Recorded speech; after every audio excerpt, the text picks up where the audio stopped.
Thirdly, it's really good to share with you this honorable table, since I think that our countries, Israel, the United States, and the UK, sharing very important two dimensions. First of all, of course, is the values, love of freedom, love of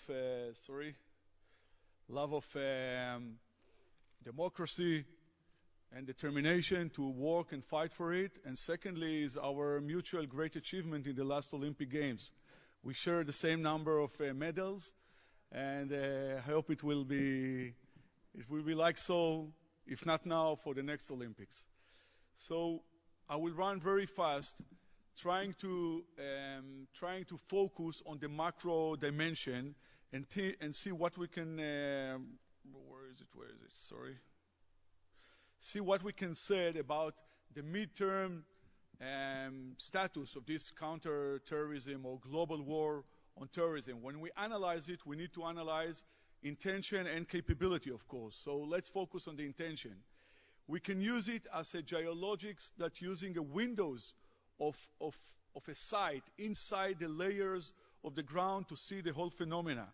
And in Israel, we have such a window of a layer to observe that. In the 70s, PLO and its affiliate conducted a series of a hostages event in Israel. Now, they started in 1968, hijacked the El Al airplane that took off from Rome to Tel Aviv, landed in Algiers. Then in 1972, in May, it was the Sabena that maybe you can recognize former Prime Minister and Minister of Defense Ehud Barak on the wing of the airplane. Then in September, the Munich. Then in another two events in Israel in 74 and 75, they demonstrated patterns of demands. Now, at the beginning, the demands, all the prisoners, then 317, then 200 in Munich, then 20 in Savoy event, maybe the Israelis here recognize, and then 11 only in the last event that happened before the Entebbe raid. So we can see that the rationale, the logic changed and shifted from instrumental logic, we want to attack you to achieve something instrumental, to a declarative one.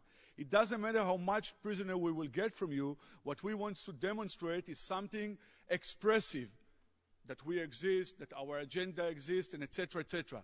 So the logic changed, and we need to identify it and recognize it and behave accordingly. Just to demonstrate and emphasize that, the other line is the demands from a terrorist organization from Israel regarding repatriation and POW transaction. They started with 76 in 1978.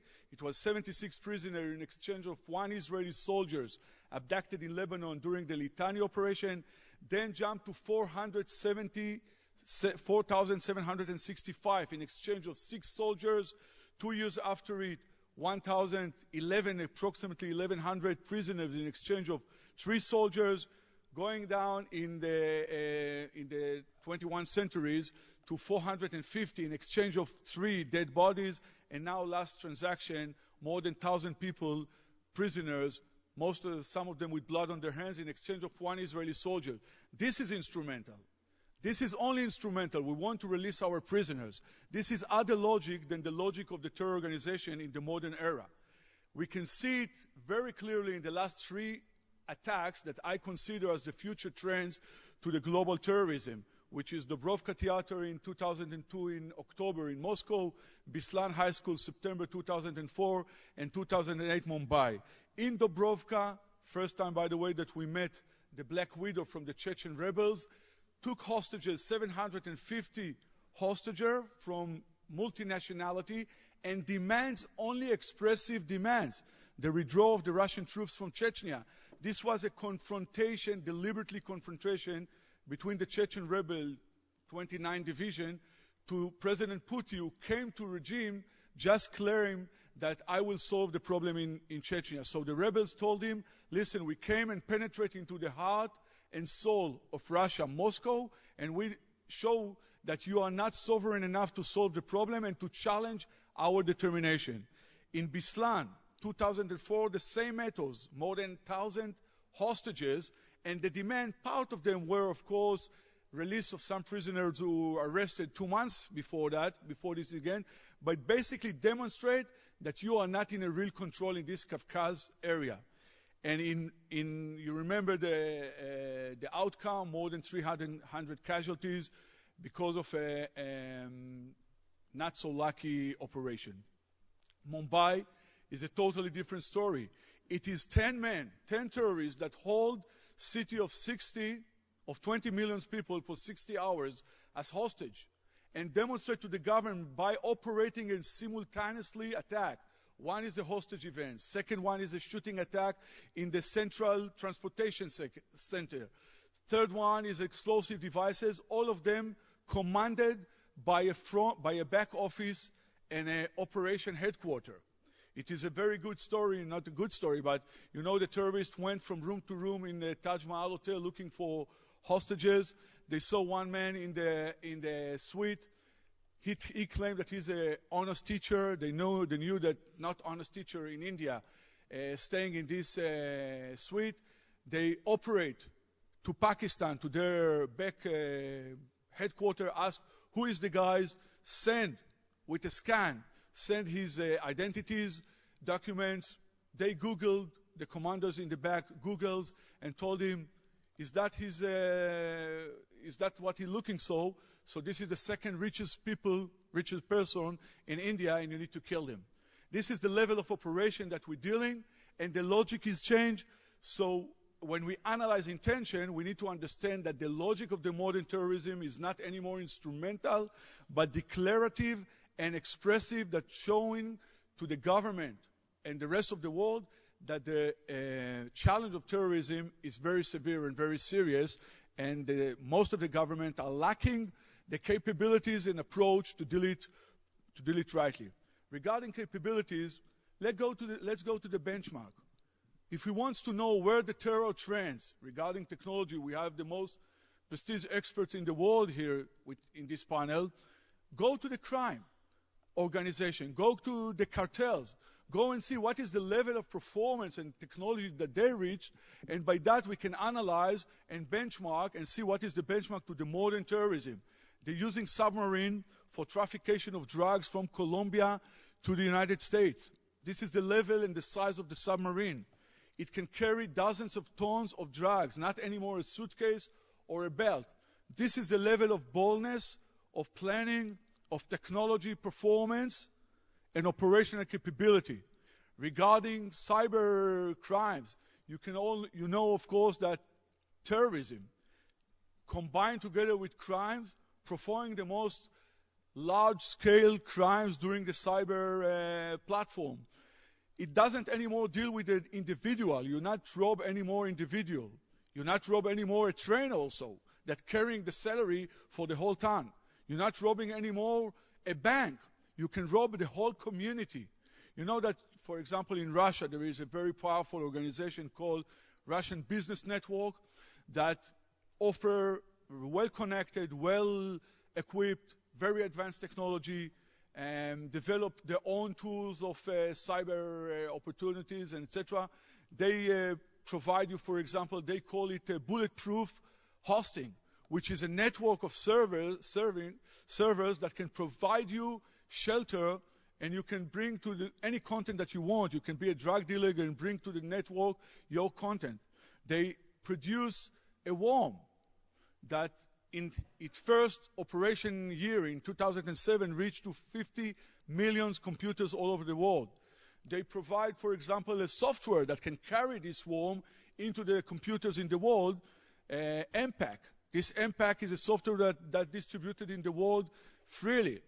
You know that, for example, take the Sony hacking in 2010, January, one hacker, 22 years old, penetrate into the Sony PlayStation 3.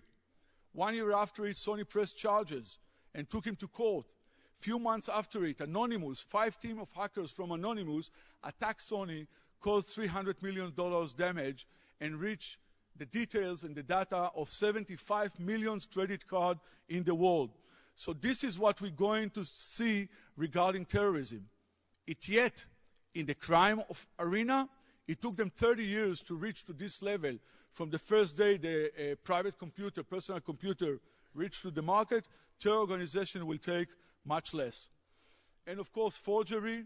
So the nature of the threat has been changed. We need to change ourselves and our policy and strategy accordingly.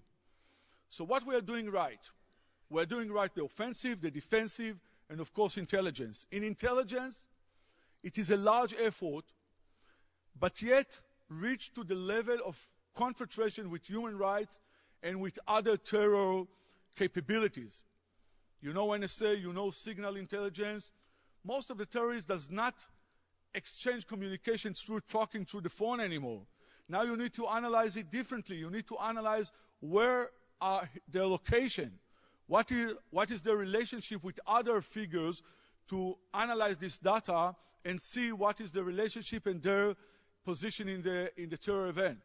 You analyze now more location and more transportation of data than listening to a conversation.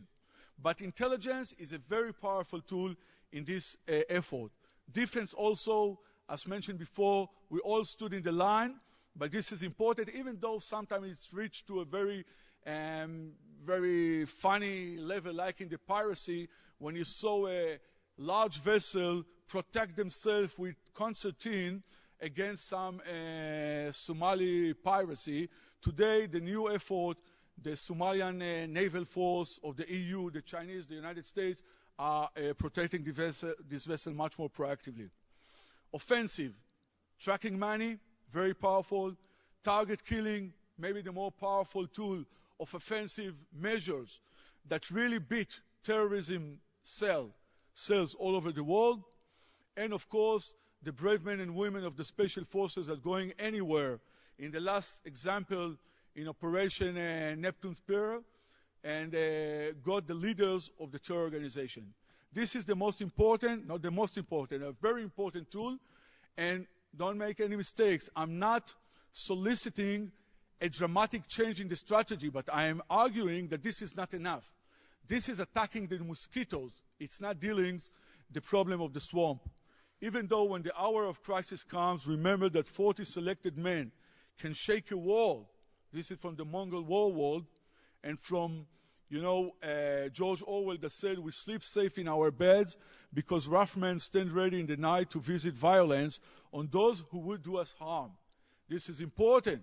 It was the most important things in the last decades combating terrorism. It will not be enough in the next decades. What is ineffective in this strategy? The strategy, the paradigm, the delegitimacy effort, which is not enough, the deterrence tool, and the operational doctrine. Starting strategy, run institution, as we have this distinguished manager here with us today, conduct a research how terrorist group end in 2008. They examined 648 terror organizations from 1968 to 2006. They noticed that 43% of these organizations, 648 organizations, terminated the operation by reaching to an agreement with the government, with the local, and etc. 40 of them were defeated by law enforcement, 40% by law enforcement and intelligence agency. Only 7% of them were defeated by military forces. Take it in mind. Military forces are very powerful, but it's not the right tool in the modern era for combating the new trends of terrorism. 10% of them achieved their goals and won. It's interesting to notice that among these organizations, the religious one terminated the operation only half scale from the others. 62% of the organization that was searched terminated the operation in the period between 1968 and 2006. Only 32% of the religious ideological operation. If you take it into insurgency also and combine it, you will see that only 25%, not only 25% of this insurgent organization won. 90% defeated. 50% reached to some negotiation agreement with the government. It means that military offense, military tools are not enough to beat this terror phenomena, and the religious and ideological combined with insurgency is very complicated to deal with. It means that we need a strategy.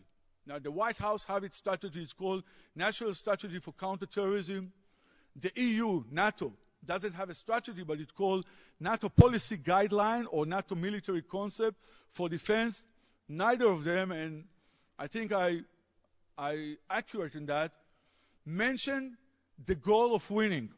They mention the United States focus on combating Al-Qaeda and its affiliate and cooperation with their allies. NATO focusing on increasing capability. None of them mention winning. So even though in the national security strategy of the United States is said we face the world as it is, but we will also pursue a strategy for the world we seek, it's not there in the ground yet. Mr. Churchill, when he spoke in this very famous lecture, he said, you ask what is our aim? I can answer in one word: victory. Victory at all costs. Victory in spite of all terror. Victory however long and hard the road may be. President Kennedy, in 1961, when addressing the moon race, he said, I believe that this nation should commit itself to achieving the goal before this decade is out of landing a man on the moon and, of course, returning it safely to Earth. He didn't say, I have a goal of 60% reaching the level of bringing him to the moon and 45% bringing him back safely. He said no single space project in this period will be so difficult or expensive to accomplish. So this is a world and time of vision and of narrative. And for a great task, you need a great vision. And the great vision should be victory and not less. The paradigm. You see, if you can continue arguing for the last decades, Dr. Ganot spending his whole career on that, trying to reach to one declaration of one definition of what is terrorism between more than 190 countries in the world that doesn't share the same ideology, the same culture, the same morals, the same values, it will be too late.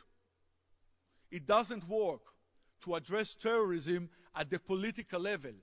And it is not efficient enough to address terrorism only on the military level. I argue that we should bring it back to the crime level. Criminalization. Strip off the ideology shelter of terrorism and address it as crime. Law enforcement agencies know how to deal with radicalization process in the community much better than the military. We will need the brave men and women of the military forces to go there and attack the leaders and the terror cells and come back to their homeland. Wow. But we cannot lean all our strategy only on that. Third issue is the battle over heart and mind, but specifically the legitimacy effort and campaign that it's not there anymore. You can see in 2004, analyzing the budget of the organization that operate in Israel or in the Middle East, you can see that the operational budget of Amnesty was 140 million shekel, Human Rights Watch 120, El Manar TV that belonged to Hezbollah is 70 million shekel, Al Jazeera, located in Qatar, influencing the whole world, at least the whole Middle East world, 140 million shekels. In comparing to that, this is 2004, very important year where the whole campaign of counterterrorism in Israel is becoming to be valid. After 2 years, we are starting winning. 3 million, this was the budget, shekel, of the military prosecutor. 5 million, the IDF spokesman. 17 million shekel is the budget of the hasbara, of the PR, or let's say PR or others, of the Ministry of Foreign Affairs in Israel. Just to compare that, the Israeli effort, IDF and the Ministry of Security of R&D regarding new weapons and etc. is more than 300 million shekel from a budget of 55 billion shekel. The budget of our chocolate and ice cream company regarding publicity and commercial is 120 million shekel. This is 2004. This is not a battle over the heart and mind. This is not campaign over the legitimacy of terrorism. And they are part of this arena, terrorists. The Twitter, the Facebook, the Wikipedia, and else community network or public network are powerful tools. We don't need to argue that after the Arab Spring. We know they exist there, they are operated there. We need a global campaign working this platform much more than it works in the field, because this is the next challenge and next target. Now let's focus, just to emphasize that, I will take another 2.5 minutes, on another microcosmos of the delegitimacy. Operation Defensive Shield in 2002 in Israel. Israel stormed with a scale of few divisions to the West Bank, try to deal with the infrastructure of the terrorism after Black March, where Israel suffered from more than 120 casualties from suicide attack in March 2002. In this Operation Defensive Shield, more than dozens, 200 terrorists took shelter in the Church of Nativity. The IDF conduct with them, you can see here the terrorists, 13 of them, blood on their hands, some of them killing American citizens also, 26 of them, the logistic support arena of the terror organization, another 100 carrying vessels. The IDF stormed and conducted a siege of 38 days over the Church of Nativity. Understand that legitimacy of operation is the most important thing. There were snipers there. People died inside. People lose their lives. Some of the terrorists lose their life in mutual attacks, outside and inside. But eventually, the play in the court, the dialogue with the Vaticans, with the EU, with the Americans, with the rest of the Arab community, provide the freedom of operation, the maneuver capabilities, the legitimacy of operation that provide the IDF to stand there for 38 days, even though most of the troops withdrew from the West Bank weeks before that, and managed to win them and send them to deportation and create a very substantial victory over this terrorism. I will finish. I will skip deterrence, even though deterrence is a very important issue. You know that in the Cold War, nuclear weapon could have changed the face of the modern battlefield, but it didn't, because of an equation of deterrence. We need to develop the same equation of deterrence with terrorism. It's not easy. You can see here the details of suicide attack in Israel that demonstrate that even though we beat them, we managed to defeat the suicide attacker from 35 suicide successful attack in their perception to none in 2009.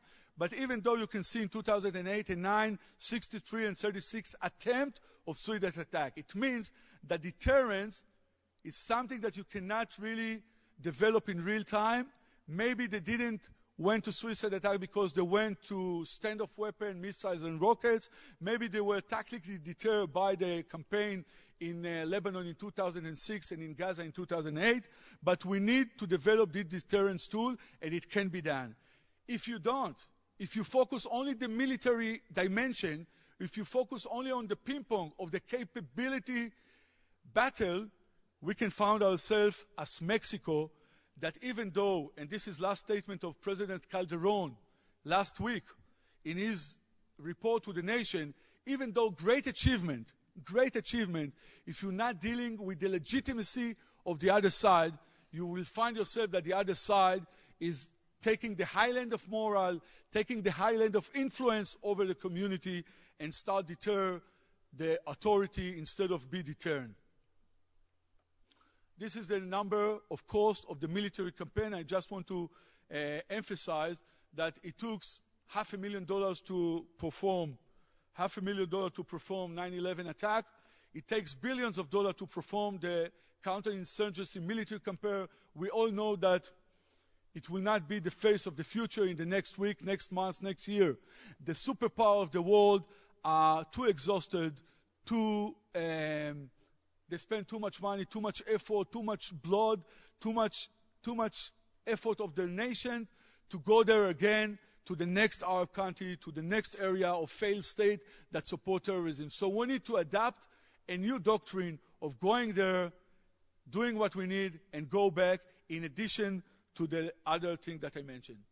For summaries, we can win terrorism. We should win terrorism. At the moment, we didn't took the right turn after these 10 years of battle because we are doing some things very good, offensive, defensive, intelligence, but we neglect to turn to the very important and relevant paths of fighting legitimacy of terrorism, of deter it, of create a global body that will deal with it in a different paradigm, different conception, as a crime and not as a military effort only, and of course developing the new doctrine for that. I will finish. I mentioned President JFK during